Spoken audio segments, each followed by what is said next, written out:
Ici Philou en ligne et cette semaine, nous allons regarder une histoire biblique, une histoire vraie que tout le monde devrait connaître, la création.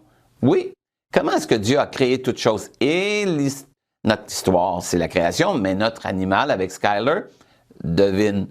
Moi, je ne connaissais pas un ours, mais soleil. En anglais, ils appellent ça un sun bear. Êtes-vous prête? Voici Skyler et un ours. Salut, Skyler de retour pour un autre animal unique, l'ours malais. Les mâles mesurent environ 1,50 m de long et pèsent jusqu'à 68 kg. C'est environ la moitié de la taille d'un ours noir américain adulte. Cela en fait la plus petite espèce d'ours au monde. On trouve les ours malais dans les régions boisées de l'Asie du Sud-Est, préférant les températures tropicales et n'ont jamais à hiberner. Leur pelage est adapté au climat de la forêt tropicale humide car il est court pour éviter la surchauffe, mais assez épais pour se protéger des branches et de la pluie. Le nom d'ours malais en anglais sun bear vient du croissant doré sur la fourrure de leur poitrine qui, selon certains, ressemble à un soleil levant. En dépit de son nom, l'ours malais est en fait un animal nocturne. Cela signifie qu'il s'aventure dans les forêts la nuit. Ce sont des animaux solitaires qui ne voient pas très bien. Cependant, leur odorat compense cela. Ces petits ours mangent des insectes, des feuilles, des lézards et des baies. Leur collation préférée est cependant le miel. C'est pourquoi on les appelle aussi ours à miel. Pour attraper leur collation, les ours malais ont une longue langue qui peut mesurer jusqu'à 25 cm de long. Avec leurs griffes acérées, ils ouvrent les bûches ou des ruches pour ensuite engloutir la collation voulue. Ils sont forts et agiles avec leurs grands pieds au-dessous tout nus, leurs pattes fortes et leurs longues griffes. Cela les rend doués pour grimper aux arbres. Ils passent beaucoup de temps dans les arbres. Ils construisent même des lits pour dormir avec des brindilles et des feuilles dans les branches. Tu aimes faire des choses? As-tu déjà construit quelque chose? Quelle est ta création préférée?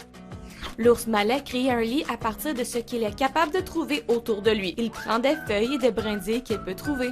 Les humains font la même chose lorsqu'ils créent. Ils prennent ce qui les entoure et créent quelque chose de nouveau.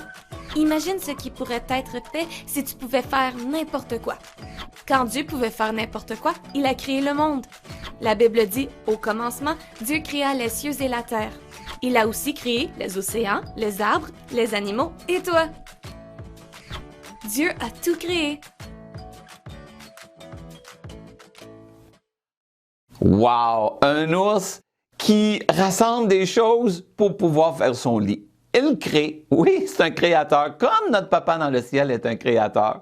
Ça, c'est quelque chose qu'on peut dire merci à notre papa dans le ciel pour tout ce qu'il a créé. Et en même temps, on peut voir que lui nous a créés et il nous aime. Êtes-vous prêts pour l'histoire biblique?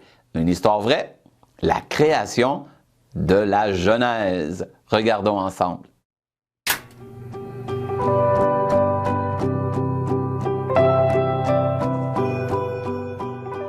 Laissez-moi vous raconter l'histoire de la création écrite dans le livre de la Genèse.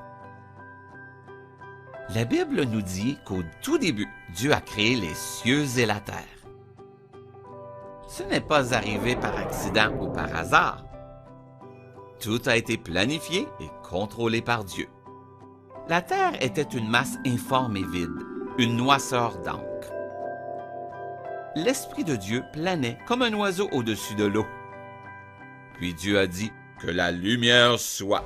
Et la lumière est apparue. Dieu en fut satisfait et sépara la lumière des ténèbres. Il appela la lumière jour et les ténèbres nuit. Ensemble, ils formèrent le premier jour. Dieu dit que les eaux se séparent pour former le ciel en haut et les océans en bas. Dieu a donc créé le ciel, séparant l'eau en haut de l'eau en bas. Tout cela s'est passé le deuxième jour. Puis Dieu a dit que les eaux du ciel soient rassemblées en mer pour que la terre ferme émerge. Ce fut ainsi. Puis Dieu a nommé la terre sèche terre et l'eau mer.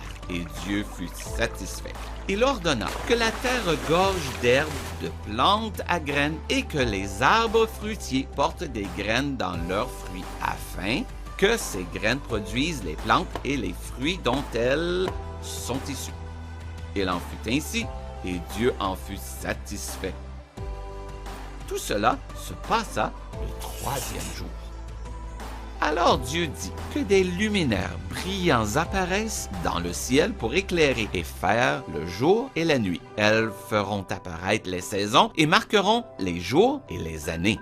Dieu fit deux énormes luminaires, le soleil et la lune, pour éclairer la terre. Le plus grand, le soleil, pour présider au jour, et le plus petit, la lune, pour présider à la nuit. Dieu a également créé les étoiles et les a placées dans l'espace, et Dieu était satisfait. Tout cela se passa le quatrième jour. Alors Dieu dit que les eaux regorgent de poissons et d'autres formes de vie, et que le ciel soit rempli d'oiseaux de toutes sortes. Dieu créa donc de grands animaux marins, toutes sortes de poissons et toutes sortes d'oiseaux.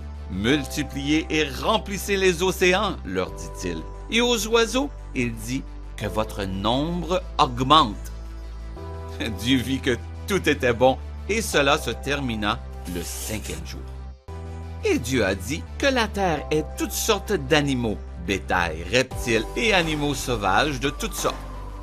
Il en fut ainsi. Dieu a créé toutes sortes d'animaux sauvages, de bétail et de reptiles.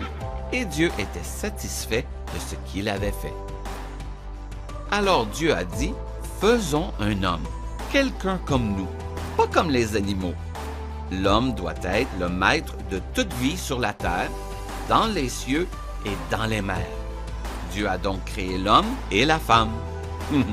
Et Dieu bénit l'homme et la femme et leur dit, multipliez et remplissez la terre et dominez-la. Vous êtes les maîtres des poissons, des oiseaux et de tous les animaux. Et regardez, je vous ai donné des plantes porteuses de graines sur toute la terre et tous les arbres fruitiers pour votre nourriture. Et j'ai donné toute l'herbe et toutes les plantes aux animaux et aux oiseaux pour leur nourriture. Puis Dieu a regardé tout ce qu'il avait fait, et c'était excellent en tout point. Ceci mit fin au sixième jour. Le septième jour, Dieu se reposa de son œuvre de création. Il est important de remercier Dieu pour tout ce qu'il a créé, même les insectes. Vous pouvez lire l'histoire des origines du monde dans votre Bible, dans le livre de la Genèse. Bye bye!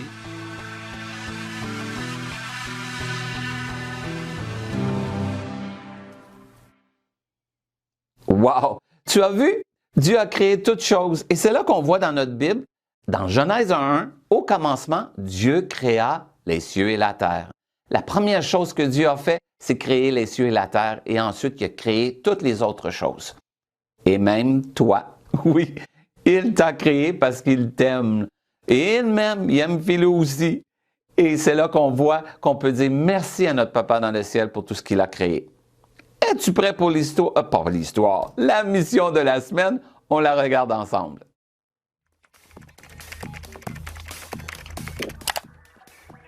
Voici ta mission. Tu vas demander à tes parents, à ta maman ou ton papa, de te donner 6 choses. Un pour chaque jour de la création, que tu vas pouvoir créer quelque chose ensuite. Donc, c'est simple. Tu demandes à tes parents de te donner 6 choses pour que tu puisses ensuite créer quelque chose. Et n'oublie pas, à la fin, de prier avec tes parents et de remercier Dieu pour ce que lui a créé. Bonne mission! Alors, c'est simple. Tu demandes à tes parents de te donner 6 choses. Un item pour chaque jour de la création. Et après, tu vas construire ou créer quelque chose avec les 5 items. Ça peut être de la nourriture pour faire une collation. Ça peut être des items dans la maison pour que tu puisses créer. Et ensuite, n'oublie pas, on prend le temps. Pourquoi? Pour remercier notre Papa dans le ciel pour tout ce qu'il a créé. Philou est super content de voir que Dieu, notre Papa dans le ciel, est là et il nous aime et il m'a créé et il t'a créé. Alors, célébrons et chantons et Philou te dit Shalom.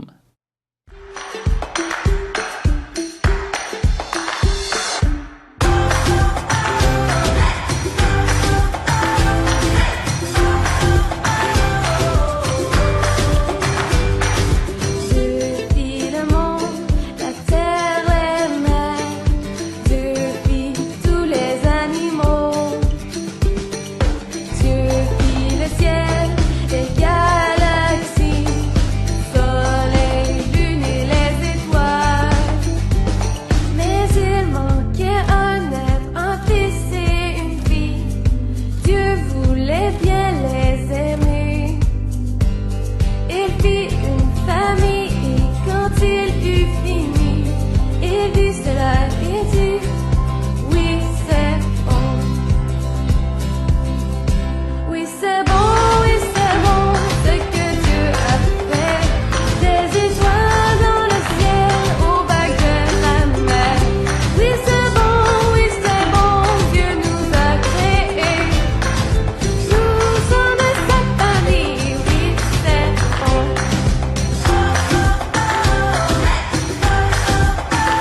Bon matin à tous!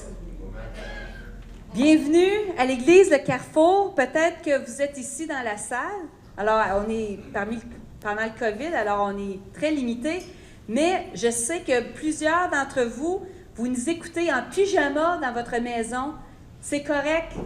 Prenez du temps de danser dans le salon avec vos enfants. Prenez le temps de louer le Seigneur ensemble. On est content d'être capable de se rassembler malgré en temps de pandémie et de célébrer ce que Dieu a fait dans nos vies. Alors, ceux qui sont ici, vous pouvez vous lever, si vous voulez. Vous pouvez vous lever, et parce qu'on est juste comme 25 dans la salle, incluant les musiciens, là. Alors, vous pouvez vous lever. Oui, vous chantez. Ou si vous voulez chanter, vous pouvez rester assis. C'est ça, c'est un des deux. Alors, c'est vrai, c'est ça là. Avec le masque. Oui, avec le masque. Oui, fait que vous pouvez rester debout de toute manière. Alors, on est prêts. Êtes-vous prêts? Oui! Super! J'étais mort, mais je suis passé de l'ombre à la lumière.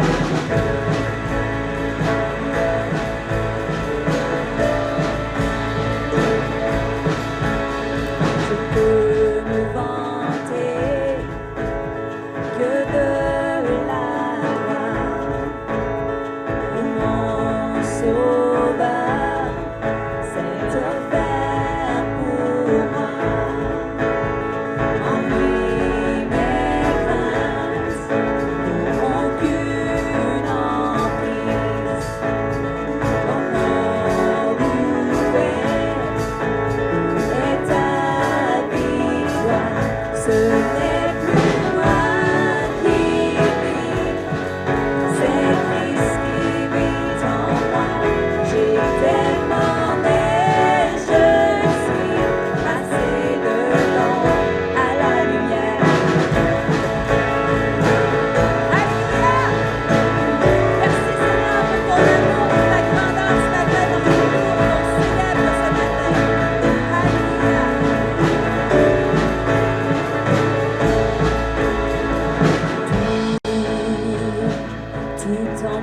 veut t'adorer.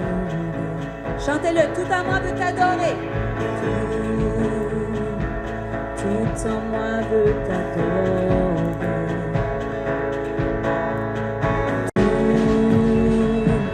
Tout en moi veut t'adorer.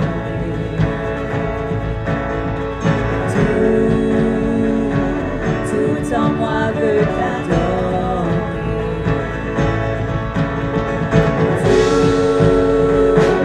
Tout en moi veut t'adorer.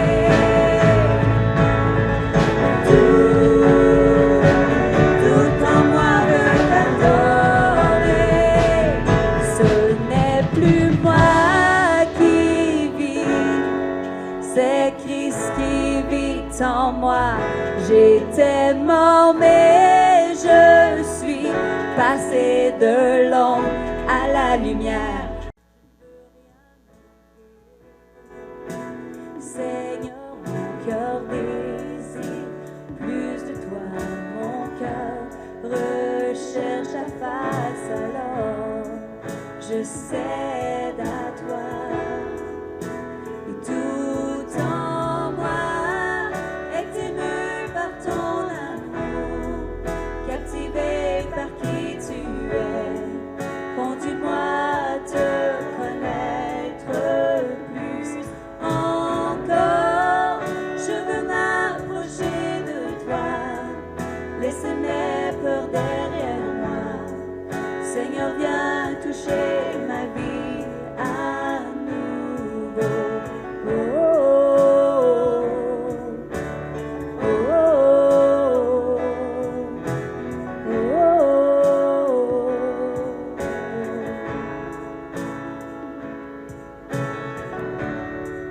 comme le soleil à l'aurore, comme un brise dans la nuit, tes paix me restaure, tu me donnes la vie. Il n'y a aucune hésitation, ton amour, ton affection, rien n'est comparable. Seigneur, mon cœur désire plus de toi, mon cœur recherche ta face, alors je cède à toi, car tout en moi est ému par ton amour, captivé par qui tu es. Conduis-moi à te connaître plus encore. Je veux m'approcher de toi, laisser mes peurs derrière moi. Seigneur, viens toucher ma vie à nouveau. Oh, oh, oh,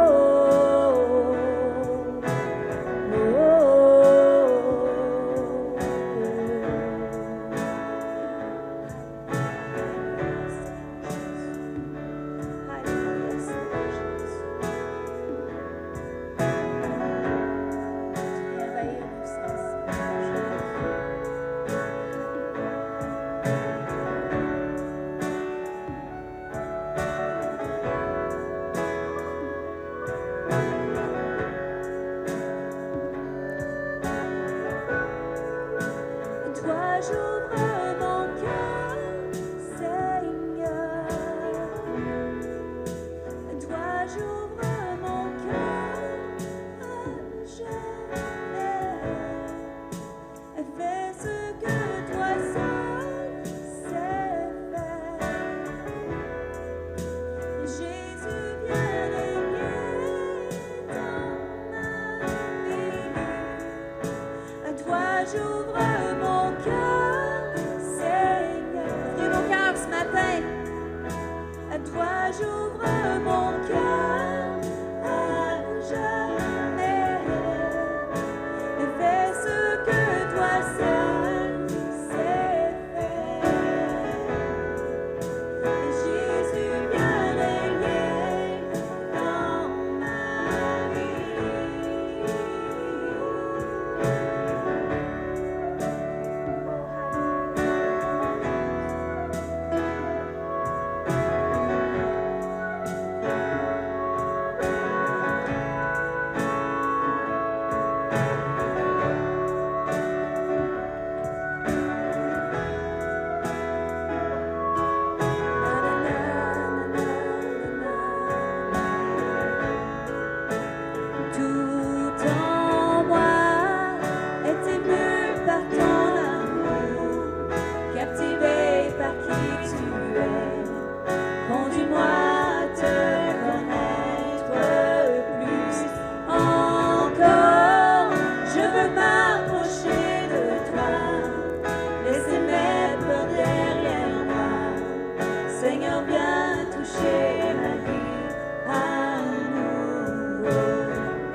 ce matin.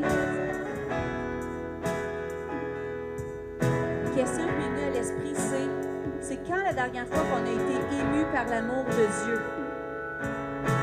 C'est quand la dernière fois qu'on est touché dans notre âme, qu'on a dit, Seigneur, je serais tellement rien sans toi. Je ne peux même pas imaginer ma vie sans toi, loin de toi. Je suis émue par l'amour que tu as pour moi. Je le reçois, Seigneur, cet amour-là qui n'a pas de prix, mais qui t'a tout coûté. Alors ce matin, je vous invite à chanter. On va faire seulement les voix. Et prenez le temps de penser aux paroles de ce chant-là. Être ému par l'amour de Dieu. Et tout en moi est ému par ton amour, captivé par qui tu es. Conduis-moi à te connaître plus encore. Je veux m'approcher de toi, laisser mes peurs derrière moi. Seigneur, viens toucher ma vie à nouveau. Oh, l'amour saisissant, intrépide, infini de Dieu.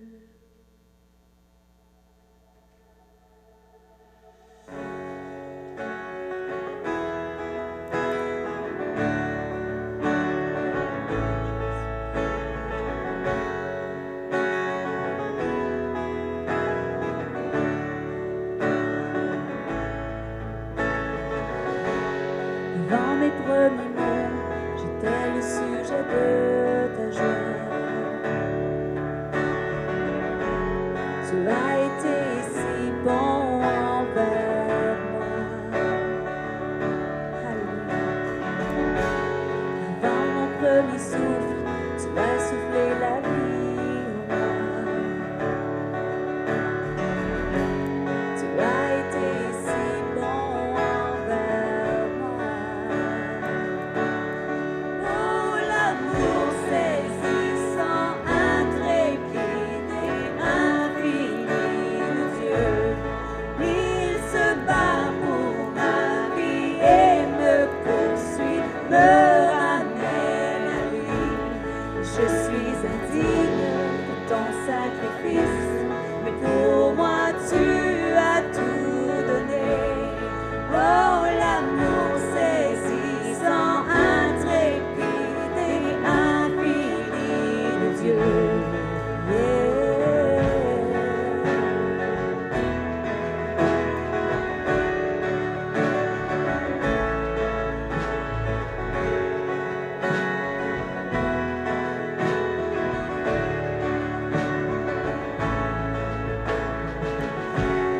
Je te résistais, ta grâce a triomphé.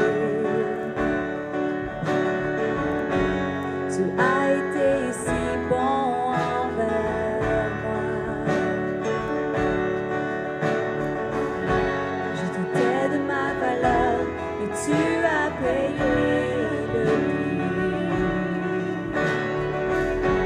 Tu as été si bon envers moi.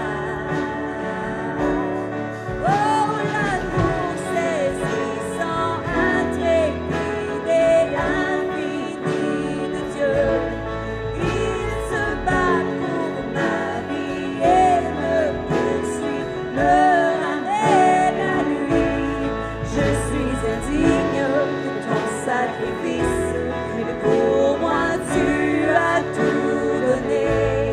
Oh, l'amour saisissant, intrépide et infini de Dieu.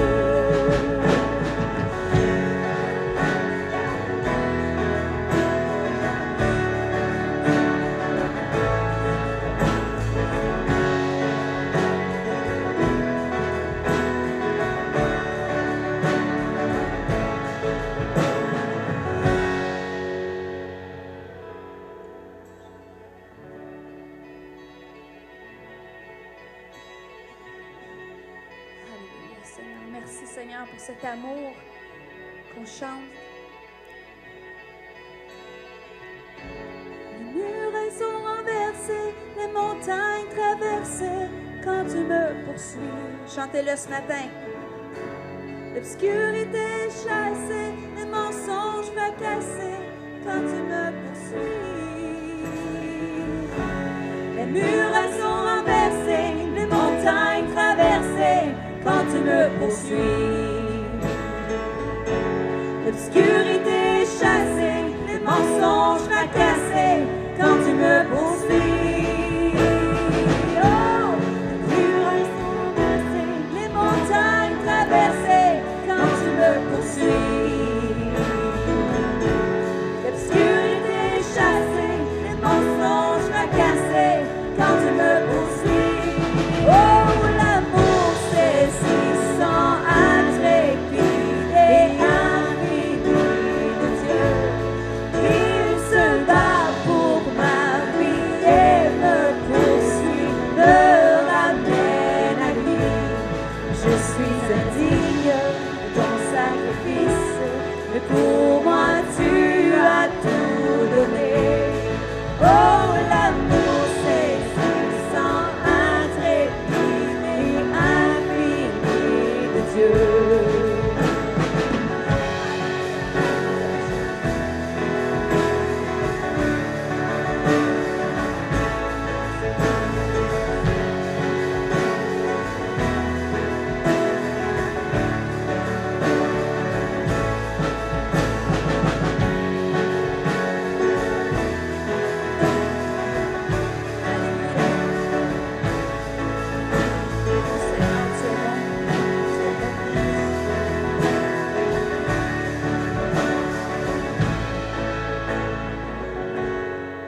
Dans Galates 5, verset 1, la Bible nous dit, « C'est pour la liberté que Christ nous a affranchis.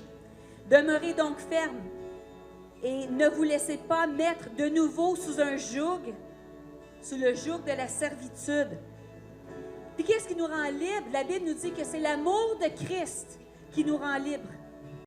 Alors, ce qu'on va faire ce matin, c'est qu'on va déclarer l'amour de Christ sur nos familles, sur nos enfants, sur nos finances, sur notre emploi, sur nos maladies, sur la dépression, sur la pauvreté. Et on va répandre cet amour-là de Christ qui donne la liberté sur notre ville, sur notre région, sur notre pays. Ces paroles-là disent, les murailles sont renversées parce qu'il n'y a rien que Dieu ne peut pas faire. Alors, on va chanter ça ce matin de tout notre cœur, le déclarant avec toute foi. Amen. Les murailles. Les murailles sont renversées, les montagnes traversées, quand tu me poursuis. L'obscurité chassée, les mensonges fracassés, quand tu me poursuis. Les murailles sont renversées, les montagnes traversées, quand tu me poursuis. Déclarez-le ce matin. L'obscurité chassée, les mensonges infinis de Dieu. Alléluia.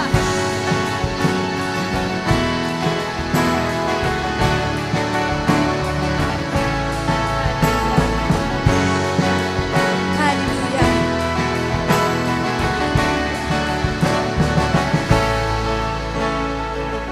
Oh Jésus, tes promesses sont oui et amen. Alors ce matin, Seigneur, on positionne nos cœurs et on dit oui. Est-ce que je peux vous entendre dire oui dans la salle? Je dis oui. Si vous êtes à la maison, dites oui. Oui pour tout ce que Dieu a pour vous.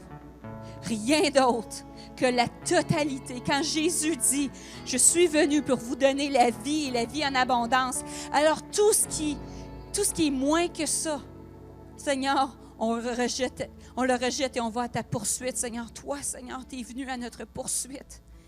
Et ce matin, on se positionne notre cœur pour être à ta poursuite, Jésus. Merci pour ta grâce, pour ta paix, Seigneur. Merci, Seigneur, parce qu'il n'y a aucune circonstance qui peut empêcher ton amour à venir nous rejoindre. Parce qu'en tout, Seigneur, en toi, on a la guérison, on a la vie, on a la victoire.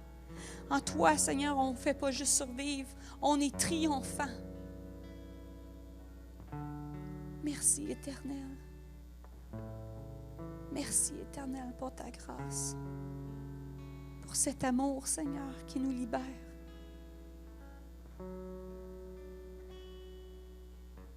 Merci, Jésus.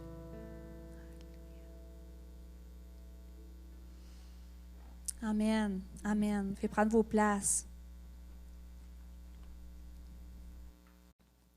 Alors, aujourd'hui, eh bien, on continue notre excursion dans l'Évangile de Marc et on est déjà à l'acte 2 de cette saga qui se poursuit, alors que Jésus, maintenant, a quitté Capernaum, qui était son quartier général, et ensuite s'est dirigé à Nazareth, où il a été rejeté par les gens de sa communauté, où il a été élevé. Et maintenant, là, il est en train de faire du ministère dans la Galilée, et puis faire son chemin jusqu'à Jérusalem.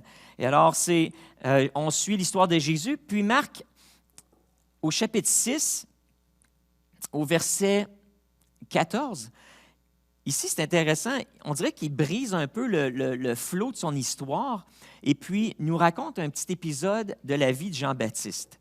Alors, Marc, chapitre 6, les versets 14 et suivants. Le roi Hérode entendit parler de Jésus, dont le nom était devenu célèbre.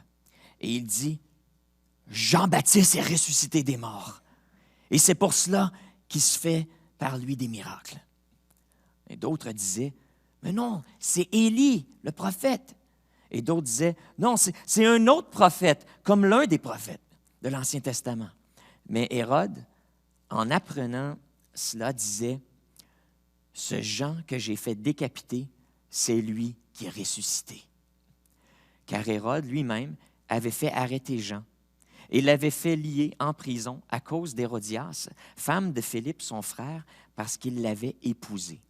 Et que Jean lui disait, « Il ne t'est pas permis d'avoir la femme de ton frère. » Hérodias était irritée contre Jean et voulait le faire mourir.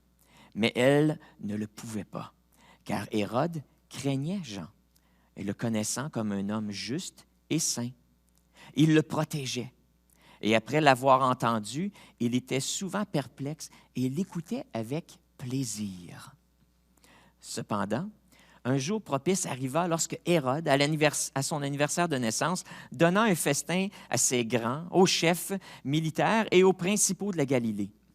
La fille d'Hérodias entra dans la salle. Elle dansa, et elle plut à Hérode et à ses convives. Le roi dit à la jeune fille, « Demande-moi ce que tu voudras, et je te le donnerai. »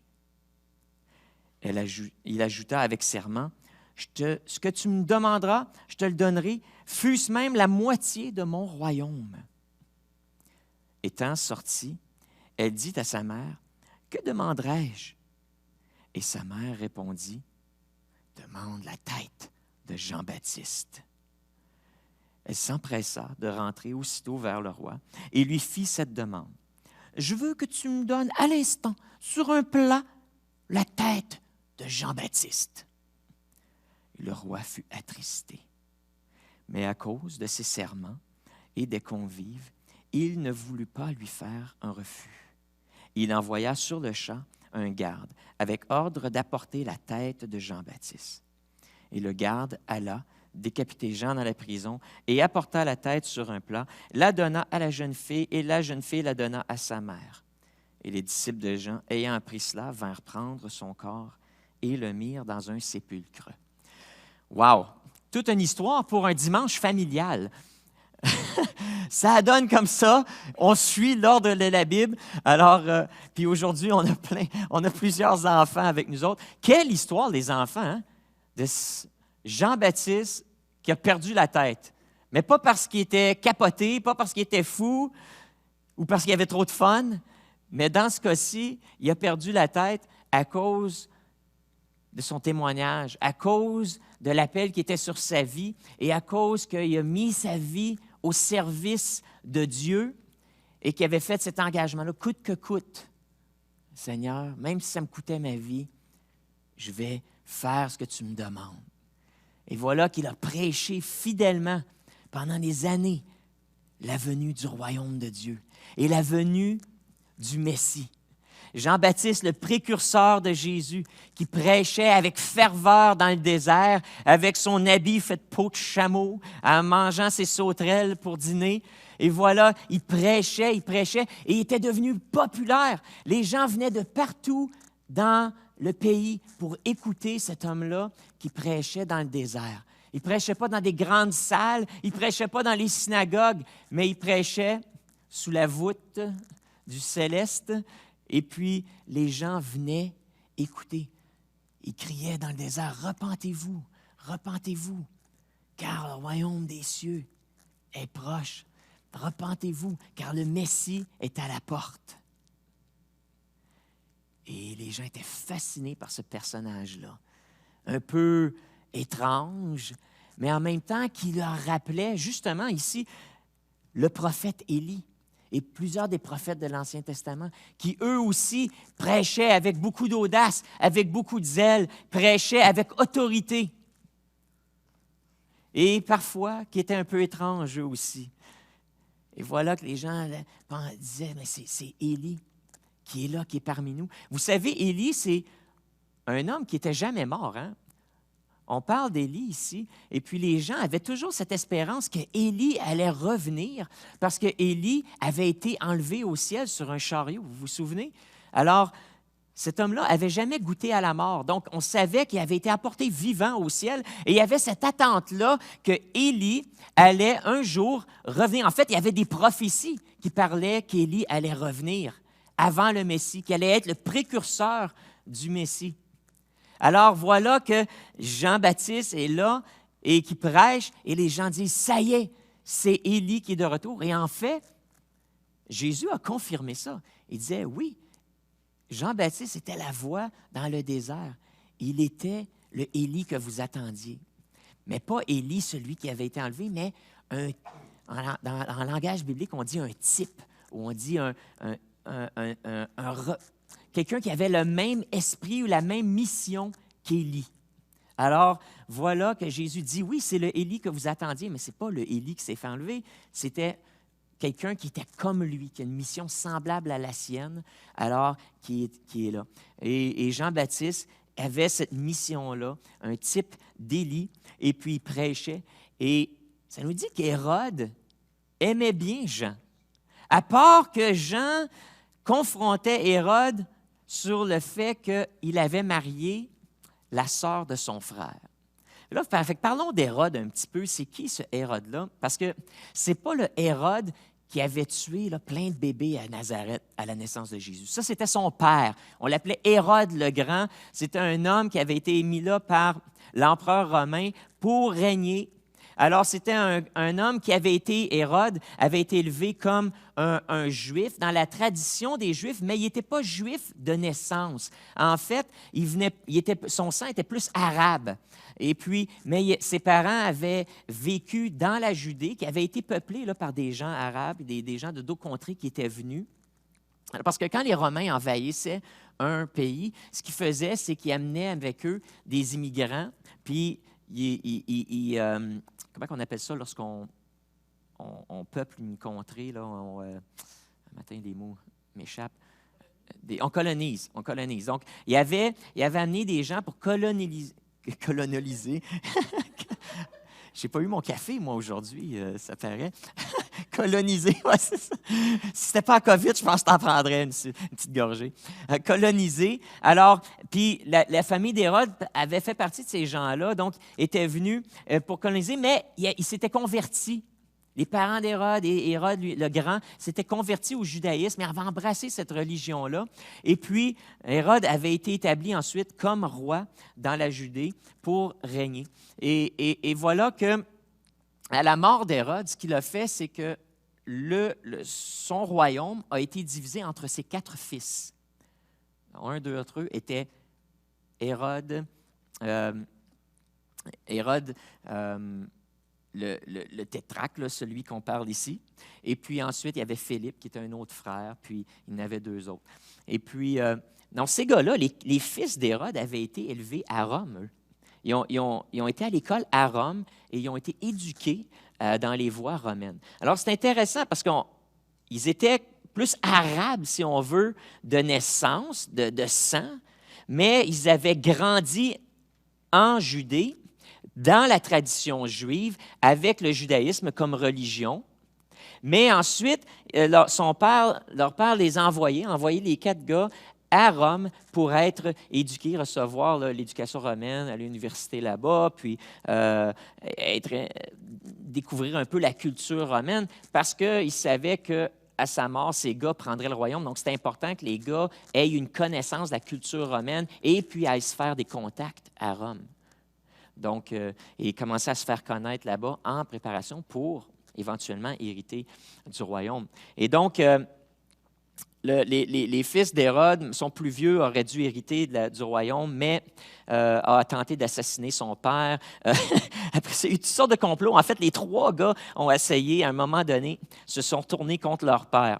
Et puis, ce qui fait que c'est le plus jeune qui a hérité du royaume, mais juste avant de mourir, le père a décidé de changer d'idée, puis ce qu'il a fait, c'est qu'il n'a pas donné trop de pouvoir à son plus jeune, puis il a quand Fait que c'est un peu ça qui se passe en Judée. Fait qu'on parle du Judée, mais puis il y a juste un endroit qui n'était pas régi par un des frères, puis c'était Jérusalem, qui l'empereur romain avait décidé, il y a pas mal de bisbées dans cette famille-là. On ne sait pas si les frères vont s'attaquer les uns les autres. Fait que lui, ce qu'il a décidé, c'est qu'il allait mettre un préfet romain, donc un délégué romain à Rome qui s'appelle Ponce Pilate. Puis lui, pas à Rome, mais à Jérusalem. Et Ponce Pilate allait diriger un peu la Judée, puis plus précisément Jérusalem, tandis que les autres frères allaient régner au nom, faire régner la loi romaine en Judée, en Galilée, puis dans les autres régions. Alors, notre Hérode ici, c'est le fils le plus jeune d'Hérode le Grand. Et puis, on peut imaginer qu'est-ce qu'il vivait un peu, dans le sens que ce gars-là, il avait marié une non-juive une première fois. C'était une Samaritaine, sa première femme. Puis à un moment donné, il est parti à Rome encore, puis c'était avant de recevoir son pouvoir, puis de prendre le royaume de son père. Mais pendant qu'il était à Rome avec son autre frère, Philippe, puis les autres, il est tombé en amour avec la femme de Philippe. Écoute, c'est un roman incroyable, cette affaire-là. On pourrait avoir un film, ça pourrait être un roman savon. Écoute, fait que voilà, les gars sont à l'université à Rome, mais ils sont mariés, puis là, il y en a un qui tombe en amour avec la femme, et là, il y a une affaire avec la femme de son frère, puis là, la bisbée est poignée là-dedans, mais la femme, Hérodias, la femme de Philippe, tombe en amour avec le plus jeune aussi, alors son beau-frère, et puis là, le plus jeune décide, OK, je vais me divorcer, puis je vais marier Hérodias, puis Hérodias va revenir. Fait que là, il a renvoyé sa première femme, et puis là, ça a fait des problèmes aussi, parce que là, soudainement, elle venait d'un royaume qui était juste sur la frontière d'Israël. Et puis, lorsqu'il a renvoyé sa femme, ça l'a fâché le beau-père, qui a décidé, lui, de commencer à chercher des opportunités pour envahir Israël puis venir détruire le jeune Hérode et son pouvoir. Mais le jeune Hérode a quand même marié sa belle-sœur. Et puis, donc, vous pouvez voir là, que déjà, entre les 2 frères, là, oh boy, ça commençait à se tramer. Puis, effectivement, plus tard, même après la mort de Jésus, il y a eu des conflits entre les frères. Puis après ça, il y a son ancien beau-père qui est venu pour essayer d'attaquer. Puis, c'était le fouillis, c'était la guerre. Et c'est ça que ça fait lorsqu'on a des relations, puis on n'honore pas le mariage. Puis, il y en a de nous, là, on a des histoires comme ça à raconter. Hein? Ce n'est pas juste dans la Bible, ça, mais il y en a, si on parlait, puis on s'assoyait entre nous autres, puis j'en ai entendu quelques-unes de vos histoires, puis ça n'a pas toujours été facile dans vos relations, ça n'a pas toujours été facile dans vos mariages. Puis vous voyez, ce n'est pas d'hier, c'est comme ça, c'est dans la nature humaine. Les relations, c'est difficile. Et voilà que Jean-Baptiste son rôle, c'était quoi? C'est de ramener le peuple hébreu à la base. C'était de préparer les cœurs pour l'avènement du Messie, puis le royaume de Dieu. Alors, ça faisait partie de son message de rappeler aux gens, c'est quoi les principes de base, c'est quoi les principes moraux que Dieu a établis, que l'homme devrait être marié à sa femme, il ne devrait pas avoir d'idolâtrie. L'affaire avec Hérode, encore une fois, non seulement il se faisait reprendre par Jean-Baptiste parce qu'à cause de sa relation avec sa nouvelle femme, mais ensuite de ça, il y avait toutes sortes de syncrétismes qui se passaient parce que ces femmes, justement, venaient de d'autres contrées, venaient de d'autres pays. Et il mêlait sa religion juive, mais il y avait aussi le culte à l'empereur qui était là, puis il était divisé, il était tiraillé en lui-même à essayer de plaire à l'empereur, rendre le culte à l'empereur. Ensuite, il y avait les divinités romaines qui étaient là et il avait bâti une ville qui s'appelle Tibérias au nom de l'empereur Tibérius de Rome qui l'avait établi comme roi. Alors, voilà qu'il essayait de plaire. Donc, il y avait des statues partout. Il y avait la religion romaine qui se vivait un peu à Tibérias pendant qu'à l'extérieur de ça, c'était les Juifs qui eux autres, ne voulaient pas se corrompre. Et puis, le fait que là, Jean-Baptiste, lui, il confrontait Hérode sur toutes ces choses-là. Et puis, ça l'agaçait, la nouvelle femme. Ça l'agaçait, sa nouvelle femme. Puis elle haïssait Jean-Baptiste. Mais Hérode, on dirait qu'il y avait comme quelque chose en lui qui était interpellé lorsque Jean-Baptiste prêchait. Parce que, alors que Jean-Baptiste prêchait, lui, il se rappelait la religion de son enfance. Ça y rappelait la religion avec laquelle il a été élevé. Il se rappelait avoir été à la synagogue, il se rappelait avoir été au temple, puis ça rappelait les moments qu'il avait vécus avec Dieu. Fait qu'il y avait un côté de lui qui voulait écouter Jean-Baptiste, qui était fasciné par le personnage et qui était aussi interpellé par le message de sainteté, le message de repentance et la venue prochaine du Messie, parce qu'Hérode avait grandi aussi avec ces histoires-là, que le Messie allait venir régner. En même temps, il était un peu intimidé par ça, parce que certains des gens de son entourage à Hérode disaient que le jeune Hérode était le Messie. Il y avait toute une petite clique, on les appelle les Hérodiens, et plusieurs de ces Hérodiens-là, eux autres, voulaient flatter le roi dans le sens du poil, comme on dit, et puis aimaient dire que le roi était le Messie et que c'est lui qui allait libérer Israël.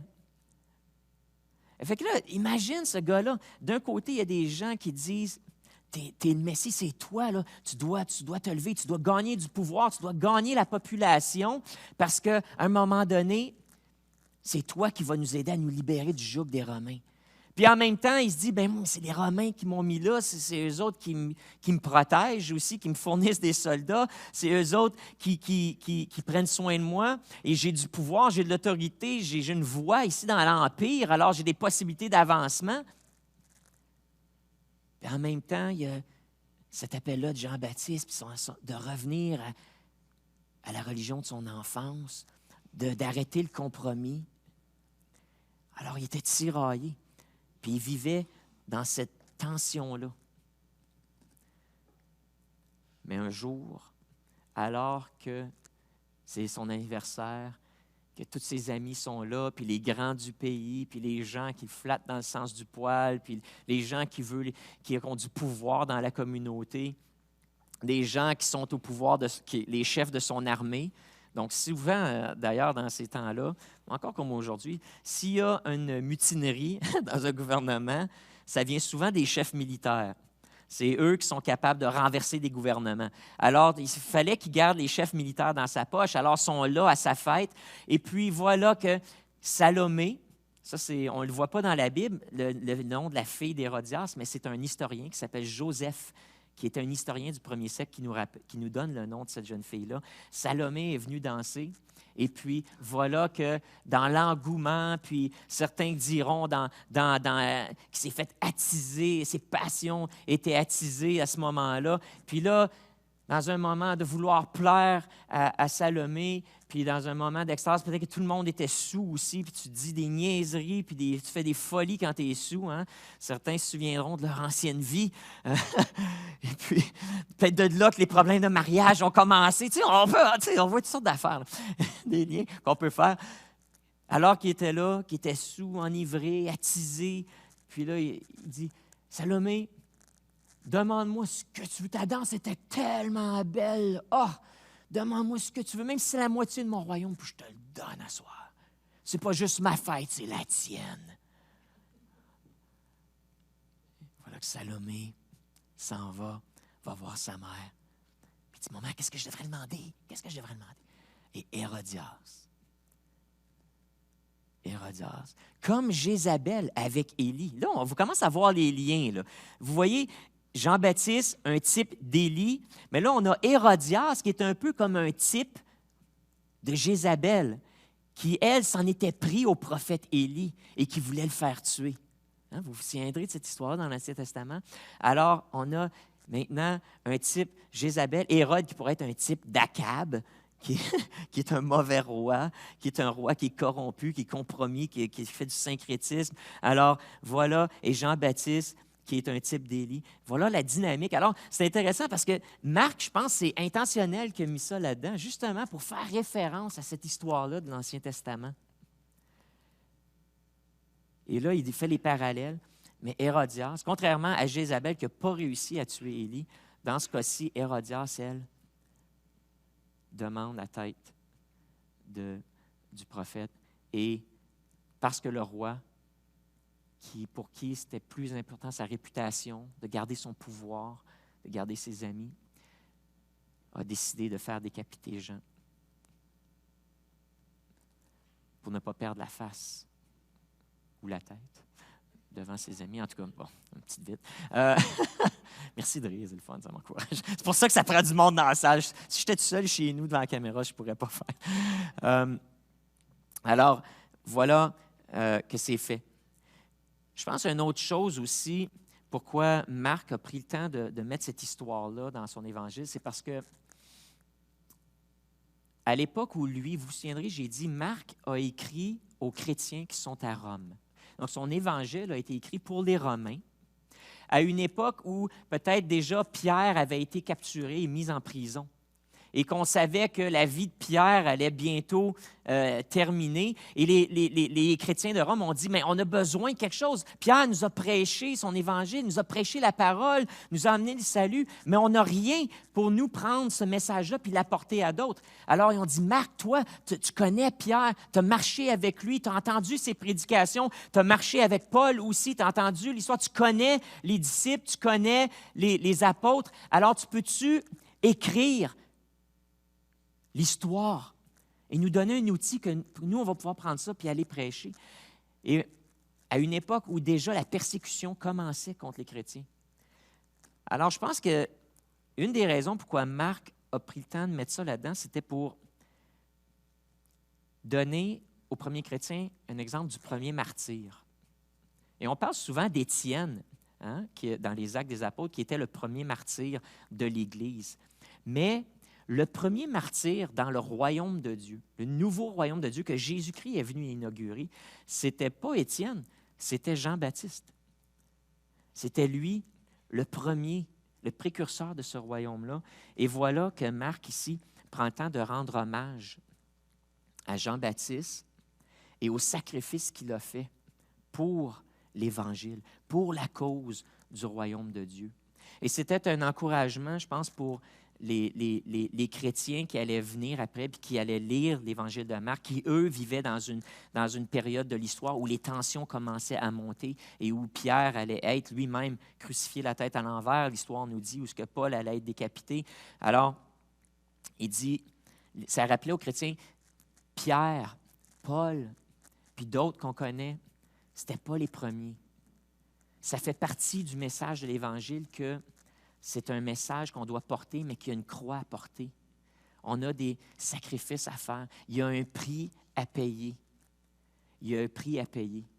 Et on doit se positionner. Est-ce que nous, on va être comme Hérode ou est-ce qu'on va être comme Jean-Baptiste? Est-ce qu'on va être comme Hérode qui a un intérêt, une fascination, un engouement, une curiosité et peut-être même qui se sent appelé, que le Saint-Esprit le travaille puis qu'il essaie de l'attirer, mais par peur de perdre son influence, par peur de perdre ses amis, par peur de perdre son autorité, par peur de ce que les autres vont penser, a choisi de se conformer au monde et aux attentes des autres au point de tuer le prophète? Ou est-ce qu'on va être comme Jean-Baptiste qui va tenir droit pour ce que le message qu'il a reçu, le salut qu'il a reçu, l'appel qu'il a reçu? Est-ce qu'on est prêt à porter notre appel et marcher, être fidèle jusqu'au bout, coûte que coûte, peu importe les conséquences, peu importe ce que les gens autour de nous vont penser, peu importe le fait peut-être qu'on va se faire rejeter, mépriser, peu importe si on va perdre notre réputation dans la ville, peu importe. Vous savez, moi, l'Évangile est venu dans ma famille et ça l'a coûté à ma famille. Du côté de ma mère, on grandit dans la Beauce. Moi, la moitié de moi, c'est un Beauceron. Alors, si vous voulez, je peux parler en Beauceron, là, puis ça ne me dérangera pas pantoute. Alors, j'ai du Beauceron en moi, je suis pas mal fier de ça. Puis, mais mon grand-père était boulanger. Et puis, à Courcelles. Et lorsqu'il s'est converti à l'Évangile, il a commencé à se faire persécuter en ville. Hein? À cette époque-là, on ne connaissait pas trop ça, là, le pentecôtisme, les chrétiens évangéliques. Donc, on appelait ça des communistes. Puis, alors, c'était comme ça, c'était des communistes. Alors, tout ce qui n'était pas catholique, puis qu'on ne comprenait pas trop, c'était communiste. Alors, lui, il avait été étiqueté comme un communiste, et puis qui avait renié là, l'Évangile, il avait renié la foi catholique. Et puis, du haut de la chaire, le prêtre, le dimanche, alors que toute la paroisse était rassemblée, parlait contre la famille et disait « Achetez pas du pain communiste. » Et puis, fait que là, mon grand-papa, qui devait faire vivre sa famille de 13, peut-être pas 13 à ce moment-là, peut-être un petit peu moins, une dizaine, peut-être, je sais pas. Quand même, ça en fait des bouches à nourrir, là. Puis quand tu es le boulanger, tu as besoin de ta job. Puis là, les gens achetaient pas de pain à cause de ça. Puis les enfants, puis la famille se faisaient exclure de la communauté. Alors, il y a eu un prix à payer. Du côté de mon père, je suis montréalais. Alors ça, je suis montréalais. J'ai un autre accent pour ça. J'ai mon accent montréalais. En fait, c'est celle-là que vous entendez le plus souvent, je pense. C'est mon petit accent montréalais. Alors, puis lui, il était Canadien-Français, mais parce que son père était un prédicateur pentecôtiste, il allait à l'école protestante. Les écoles protestantes, c'était toutes des écoles anglaises. Puis, fait que si tu voulais être dans une école protestante, il fallait que tu ailles à l'école anglaise. Fait que c'est comme ça que l'anglais a rentré dans ma famille un peu. Et puis là, les gars sont allés à l'école anglophone à Montréal. Mais eux aussi, ça c'est mon père, lui, il se faisait persécuter parce que il n'était pas catholique, il allait à l'école anglaise, il était comme un Judas du French Canada. Puis, pour reprendre les mots de Rock et Belles Oreilles, là, je suis en train de me dater. Là. Et puis, voilà qu'il ne fitait pas avec les Anglais parce qu'il était francophone, mais il ne fitait pas avec les francophones parce qu'il n'était pas catholique puis il allait à l'école anglaise. Et puis, à cause de ça, il se retrouvait toujours pris entre deux cultures, puis il était rejeté des deux bords. Et puis, c'est des petits exemples de comment est-ce que dans notre monde, on peut vivre justement des persécutions. Puis, qu'est-ce que ça a de l'air aujourd'hui? Bien, des fois, ça peut être au travail. Hein? Tu sais, la gang, ils sont autour de la table à la cafétéria, puis ça fait des jokes sales, puis ça parle mal, puis toi, tu veux pas. Puis tu veux être assis avec la gang, puis tu veux être assis avec les gars, puis c'est ta communauté, c'est ton équipe de travail, fait que tu dois tisser des liens pour bien travailler avec eux. Puis en même temps, tu es assis là, puis ça te fait mal en dedans, puis tu entends le nom de ton sauveur se faire utilisé en vain. Puis tu entends toutes sortes d'humour puis de blagues. C'est comme, ça te lève le cœur parce que ça me représente tellement pas. Puis tu sais que si tu ris, ben c'est comme si tu es d'accord. Puis si tu ris pas, mais là, c'est comme, c'est qu'est-ce que t'as, toi?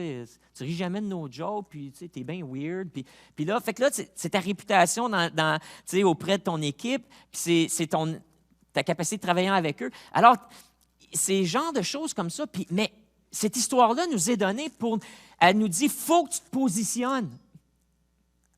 Il faut, l'Évangile, il n'y a pas de milieu. C'est soit que tu y crois, puis tu reçois le Sauveur, et puis tu commences à marcher dans les voies, dans l'éthique et la morale du royaume de Dieu, ou tu te positionnes, puis tu le refuses, puis tu fais comme tout le monde.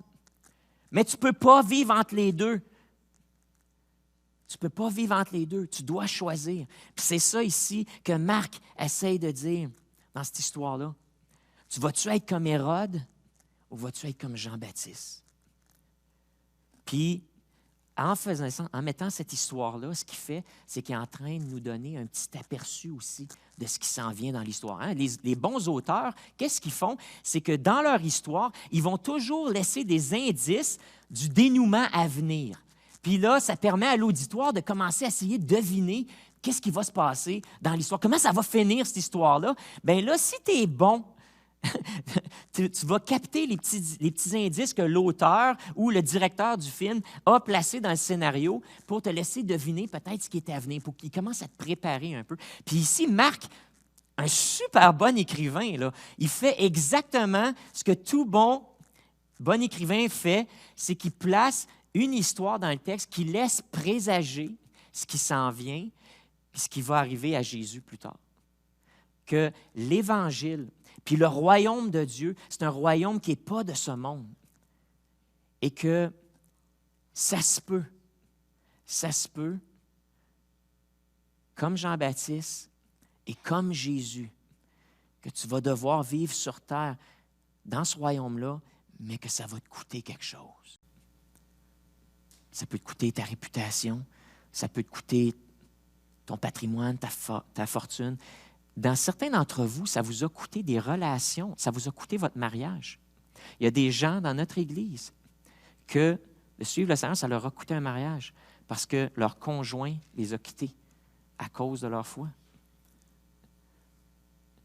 Et ça se peut même que ça te coûte ta vie.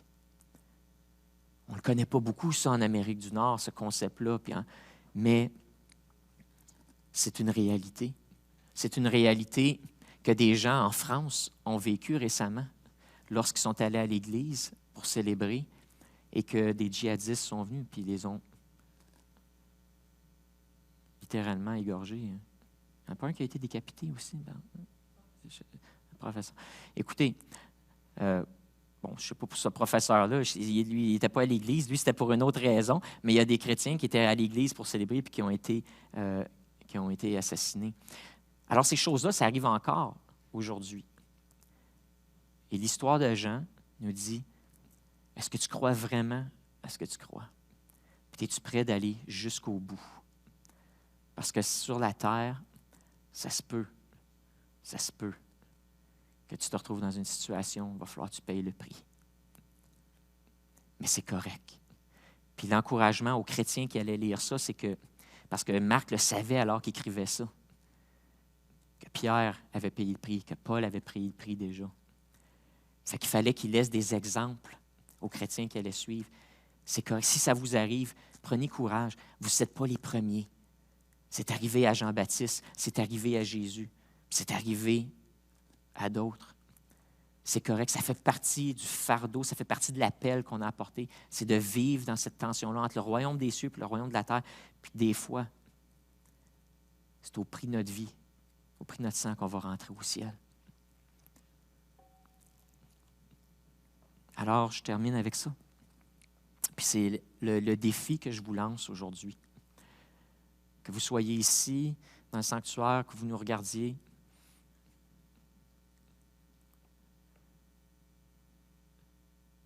Premièrement, as-tu fait ton choix? As-tu fait ton choix? Est-ce que tu as choisi de vivre dans le royaume de Dieu ou dans le royaume de ce monde? Est-ce que tu as choisi de faire de Jésus ton maître? Ou est-ce que tu es comme Hérode, tu es fasciné, tu es captivé, tu es intrigué, mais tu regardes de l'extérieur? As-tu fait ton choix? Et pour ceux d'entre nous qui avons fait le choix, est-ce qu'on est prêt à aller jusqu'au bout avec ce choix-là? Est-ce qu'on est prêt à sacrifier des choses? Est-ce qu'on est prêt à être rejeté? C'est Jésus lui-même qui l'a dit. Le disciple n'est pas plus grand que le maître. Et s'ils ont haï le maître, attendez-vous qu'ils vont haïr les disciples aussi. Alors, on vit dans cette tension-là où, oui, on veut gagner les gens autour de nous. Donc, pour qu'ils nous écoutent, il faut qu'ils nous aiment, hein, un peu. C'est quand on fait de l'évangélisation, tu veux que les gens t'écoutent, donc tu dois gagner leur respect. Donc, il y a une partie de notre vie où il faut se faire aimer. Puis que ce soit dans notre travail ou que ce soit dans notre voisinage, on veut que nos voisins nous aiment, on veut que nos collègues nous aiment, puis que notre parenté nous aime. C'est normal, ça. Mais à un moment donné, c'est qu'est-ce qu'on est... Il y a une ligne, puis il y a juste toi qui connais la ligne. Entre c'est quoi?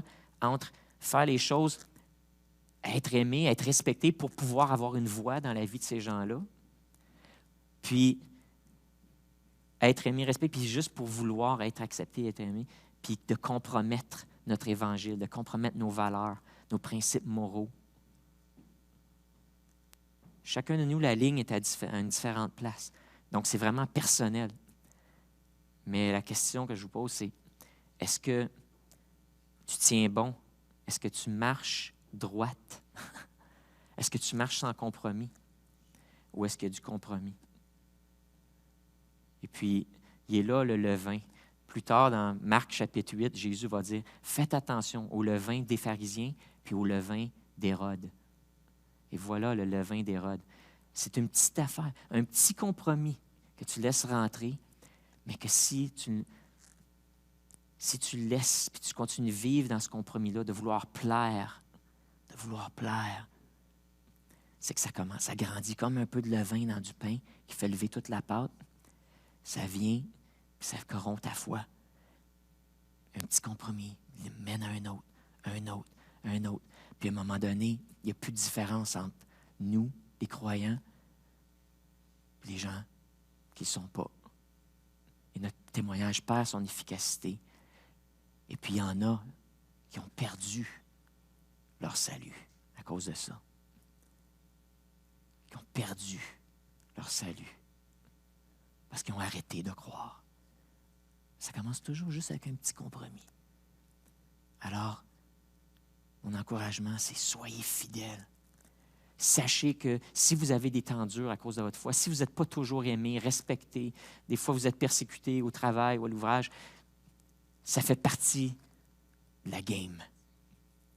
C'est arrivé à Jean-Baptiste, c'est arrivé à Jésus, c'est arrivé à Pierre, c'est arrivé à Étienne, c'est arrivé à Paul. Les chances sont que ça peut nous arriver à nous aussi. Alors, il faut avoir la couenne dure. Il faut être décidé. Il faut être décidé.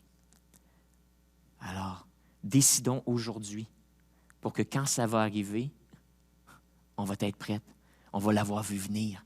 On va savoir quoi faire. Prions. Seigneur, merci. Merci parce que tu es avec nous. Ton Saint-Esprit est fort en nous. Et ce qui a permis à Jean-Baptiste d'être emprisonné pendant 2 ans, mais de rester fidèle, c'est qu'il avait une expérience intime avec toi. Saint-Esprit, tu te révélais à lui, tu lui mettais des paroles dans la bouche, tu lui donnais des révélations. Ensuite, il prenait ces choses-là, il les prêchait avec passion, avec autorité, avec courage.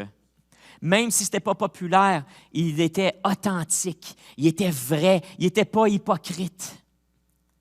Il était fidèle à son appel et au message que tu lui avais donné. Et à travers cette intimité-là, et cette sincérité de cœur, tu lui donnais, toi, la force d'endurer les ricaneries, les railleries, l'emprisonnement, peut-être les tortures, jusqu'à la mort. Et Seigneur, c'est cet esprit-là qu'on veut en nous. L'esprit d'Élie. L'esprit d'Élie. De confronter le mal avec amour, mais ne pas se compromettre. Que ton esprit soit fort en nous. Que ton esprit soit fort en nous.